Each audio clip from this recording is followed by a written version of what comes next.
नमस्कार दोस्तों। आए दिन एक इशू ज़रूर रहता है कहीं ना कहीं सोशल मीडिया पर, न्यूज़ में या राजनीति में। वो है SC/ST एक्ट को लेकर के। दलित पर जो अत्याचार होता है, जो प्रताड़ित किया जाता है दलित को, तो उसमें मैं अपने कुछ विचारों से बात करना चाहता हूँ, जो मेरे व्यक्तिगत विचार हैं उसके बारे में। और किसी विशेष व्यक्ति के लिए नहीं है, किसी विशेष पार्टी के लिए नहीं है। और उसके बाद भी अगर किसी को बुरा लगता है तो उससे मैं माफ़ी चाहता हूँ पहले ही, अपने शब्दों से पहले। जो किसी पर कोई अत्याचार करता है, वो उसको ऊंची जाति का नाम दिया जाता है, किसी धर्म का नाम दिया जाता है, तो उनके अंदर जो मुझे दिखता है एक काबिलियत दिखाई देती है कि वो सभी को SC मानते हैं, वो जो छोटी जाति में नहीं मानते किसी को। और संविधान में भी हमें एक SC का दर्जा दिया गया है। उसी के बलबूते पर हमें जो आरक्षण मिलता है वो इसलिए मिलता है कि हम SC कैटेगरी से हैं, ना कि एक छोटी छोटी जाति हमारी उससे कोई किससे बिलोंग करते हैं। और उसी संविधान की वजह से, उसी आरक्षण की वजह से किसी को अगर कोई पद मिल जाता है संवैधानिक, चाहे वो MLA हो, चाहे वो मंत्री हो, मुख्यमंत्री हो, प्रधानमंत्री हो, राष्ट्रपति हो, कोई भी हो, जब उसको पद मिल जाता है तो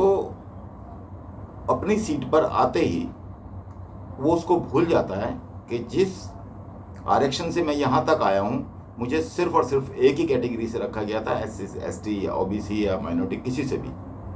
ना कि किसी छोटी छोटी जातियों की वजह से मुझे इस सीट पर बिठाया गया या जिम्मेदारी दी गई है।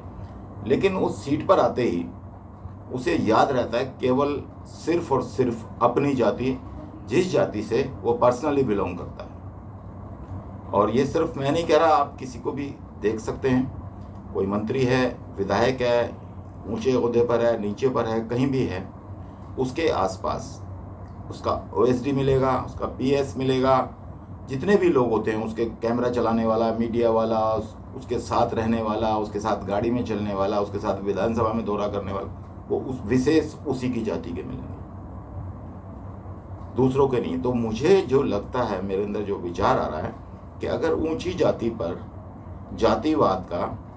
भेदभाव करने वाले पर एट्रोसिटी एक्ट लग सकता है, तो मुझे लगता है कि ये जो SC जाति को हमारे ही नेता कुछ पैसे के बलबूते पर, पैसे के लालच में, ये जो भेदभाव पैदा किए हुए हैं और प्रताड़ित करते हैं एक SC जाति का, दूसरी SC जाति को जो प्रताड़ित करता है, या तो उसके अधिकार मारता है या उसके अधिकार किसी अपने नज़दीक के SC में ही दूसरी जाति को, जो उसकी स्वयं की जाति है, उसको उसके फायदे पहुंचा देता है। तो मुझे ऐसा लगता है कि एट्रोसिटी एक्ट उन पर भी लागू होना चाहिए। हमारे संविधान में कुछ ऐसा संशोधन होना चाहिए कि जब SC/ST को प्रताड़ित करता है, SC/SC सिर्फ एक छोटी जाति के भेद पर, कि ये उस जाति से नहीं है, ये फलानी जाति से है, और अगर वो कहीं कार भी लेकर उसके गेट पे चला जाए तो आंखों में चुभता है कि ये क्यों कार लेकर मेरे गेट पे खड़ी है, इसको हटाओ यहाँ से। वही कार जब उनको रैली ले जानी होती है, जब उनको काफिला ले जाना होता है, तो लिस्ट में बोल रहे होते हैं कि चार आदमी इस कार में बैठेंगे, 4 इसमें बैठेंगे, जाति भेद सारा खत्म, जब उन्हें अपनी जरूरत होती है। तो ये जो एट्रोसिटी एक्ट है, ये प्रताड़ना के लिए बनाया गया है, हमारे अधिकारों का हनन करने वालों के लिए बनाया गया। ये सिर्फ जाति के आधार पर नहीं बनाया गया। हमारे जो बुजुर्ग थे उन्हें प्रताड़ित किया गया, उनके अधिकारों का हनन हुआ, इसलिए ये अधिकार हमें संविधान ने दिया कि हमें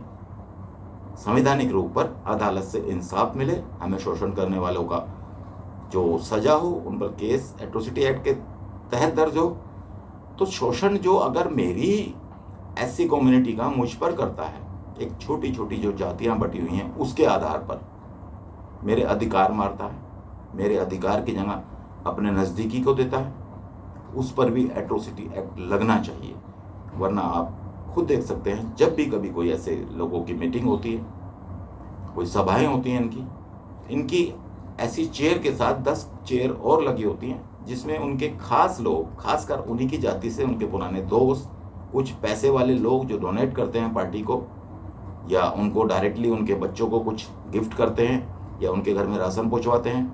किसी भी तरीके से फ़ायदा पहुंचाते हैं, वो यहाँ बैठे होते हैं। और जो भी प्रवक्ता माइक पे आता है वो उन सभी का नाम पुकारता है और साथ में ये कहता है कि ये सम्मानित व्यक्ति हैं।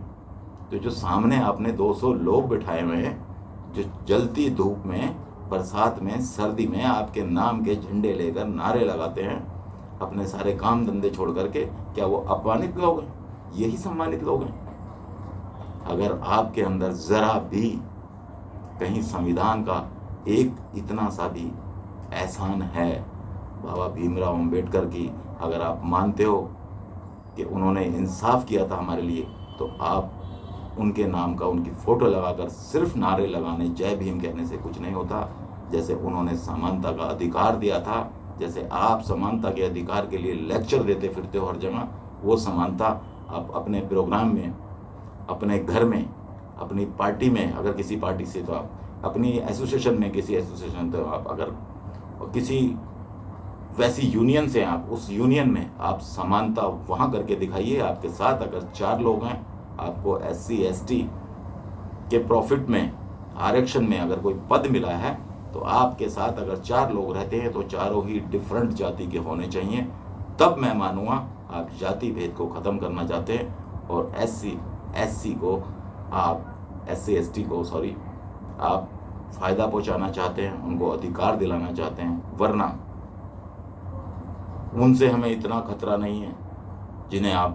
जिनके नाम पर नारे लगवाते हो। हमें खतरा आपसे है,